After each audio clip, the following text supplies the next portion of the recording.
In politics, what should happen and what will happen are usually distinct questions. One involves questions of problem solving and of morality. The other is an equation in which the variables are the self-interest of the actor involved. As we regard Donald Trump, who after losing election incited a mob to go and attack the US Capitol, causing the certification of the election result to be delayed, resulting in the deaths of 5 people.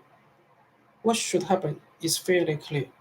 Mr. Trump should not be in office, both because of what he has done and because of the risk of what else he might do before he leaves office on January 20th.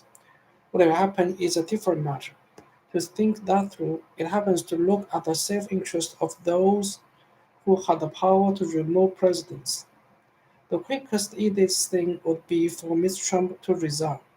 Chances of him doing that are next to zero, so it hardly seems worth considering. Calling for president to go is mainly an exercise is being seen to take a stance. The second quickest way would be for Mr. Trump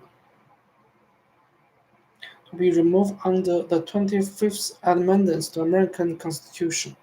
It is what top Democrats in the House and the Senate has called for. Yet that amendment, introduced after John Kennedy was assassinated, was designed to avoid a situation in which the country is leaderless when the president is incompetent. It has invoked a number of times, but under very different circumstances, such as when Ronald Reagan and late George W. Bush was briefly unconscious during medical procedures, or even more unusual to fill an empty vice presidential slot, was not designed as a way to remove someone who was incapable of being president in the first place, yet was elected anyway. The most likely outcome then is that Mr. Trump remains in office until the end of his term, banned from Facebook but still in command of American nuclear arsenal. This would also mean, of course, that he is free to run for the office again should he wish to do so. That might seem far-fetched now, but it is worth noting that just 2 months ago Mr. Trump received the second highest number of votes in American history. It's a formidable manipulator of the truth.